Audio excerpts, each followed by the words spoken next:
It is the weekend and I am making a quick and easy pan con tomate, and we're gonna have a little bit of prosciutto with it and some Parmesan cheese, and most importantly, a lovely Lambrusco that I haven't tried yet, so I'm super excited for this. It's gonna be a new wine.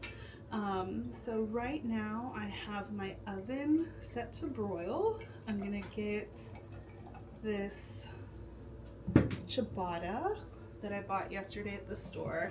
I'm gonna get this cut. I'm not gonna use all of it. I'm gonna cut off the end, cut off the other end last night, and then I'm just gonna cut this in half, making sure that it's flat so I don't cut off my hand. And the broiler's ready. Okay, so I'm gonna use this side, the flat side, and I'm gonna put it on a pan and stick it in the broiler for a couple minutes. And actually, I know I'm going to lose track of time, so I put it on the second rung down to give me some time to get the tomatoes grated for this pan con tomate. So I did a curbside order the other day at the grocery store, and I asked for 2 tomatoes, and I received 2 pounds of tomatoes. So now I'm trying to figure out what to do with all the tomatoes. So this is a super easy dish to put together and to use a good amount of that. So I cut the tomato in half hamburger length, and then I'm just gonna grate the flesh of the tomatoes into this bowl. So I'm not grating the skin, I'm just grating out all of the flesh. And one thing you can do, which I'll probably do now that I'm thinking of it, is drain out the tomato water, so then it's not as watery for the bread. Again, this is such a super quick, delicious, especially now at the end of summer. Tomatoes are in peak season. They're nice and fruity and flavorful and sweet. Okay, 1 tomato down, 1 to go. And again, just cutting it lengthwise across the center of the tomato and grating it in. This recipe is usually served at, like if you go for Spanish tapas, this is usually on the menu. Always a favorite of mine.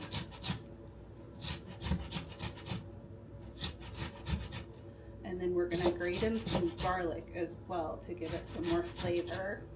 And then olive oil and salt. So it's super easy. You kind of let the flavors just speak for themselves. I forgot to try my wine.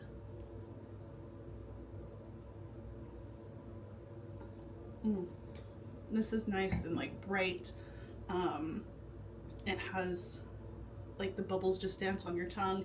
It's gonna be really good with the tomatoes. So I have my tomatoes here, and then all the juice in the bottom. That's good stuff. I've seen people starting to take the tomato water and make like martinis and cocktails with them, which is a really good idea. I have not ventured down that path yet, so that's probably not smart.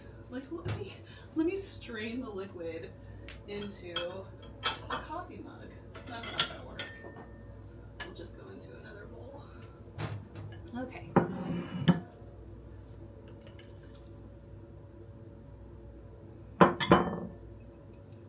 So getting that liquid out. And once I get the olive oil and the salt in, it's gonna pull out a little bit more liquid, which is fine. Okay, so we'll put that aside.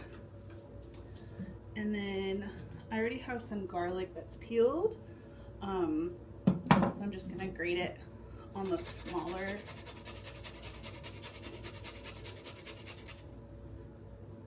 side of this. We'll do one, and we'll do two cloves in the tomatoes.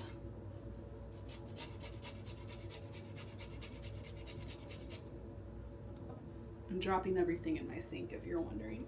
And then all of the garlic is right there. Okay.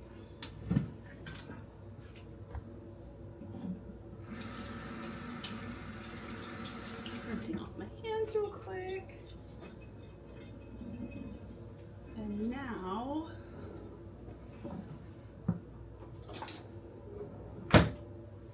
with the tomatoes, we're going to stir in this grated garlic. I'm going to do just a sprinkle of salt across the top, maybe like half a teaspoon, if that, less than, and then a good glug of olive oil. So this I got from Round Top, Texas. I can't remember the restaurant that they sell it at, but it's extra virgin olive oil, hand-picked, cold-pressed, unfiltered, and unrefined, and it is from Lebanon. It's really good. It has like has all the polyphenols in it because it's a little spicy, so I love this. Let's see, and then you're just gonna mix it all together. Taste. That's all you need. It doesn't need to be fancy. You have really good quality ingredients, and all those flavors are going to speak for themselves. Now,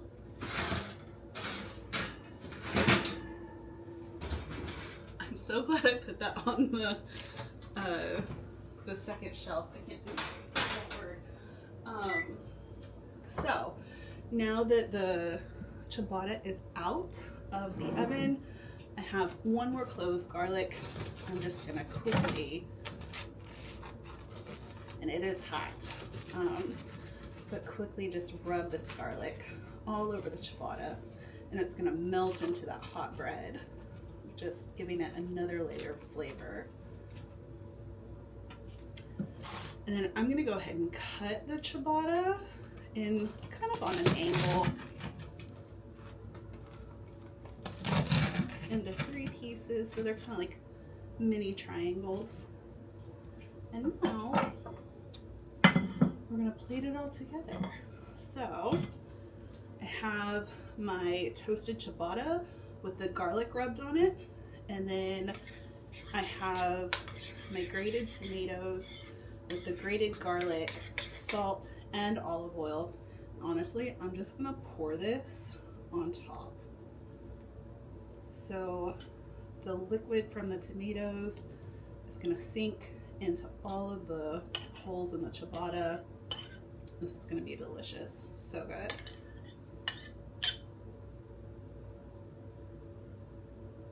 Perfect.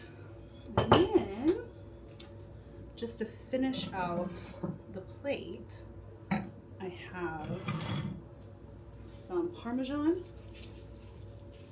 So it's nice and salty. That's going to play well with the tomatoes.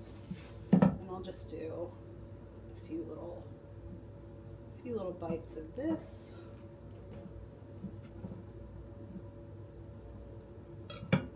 Some little chunks of that. And then I also have some prosciutto.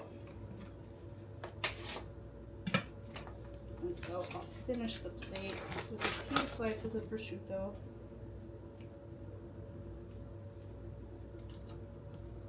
It's always difficult to get it to come out in one piece, so of course it's going to be torn up, but that's okay. It's my dinner. So we'll do one slice. We'll do like 2 or 3 pieces.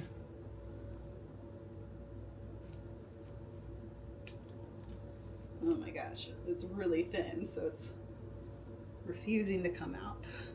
I should have kept it in the fridge a little bit longer so it didn't warm up.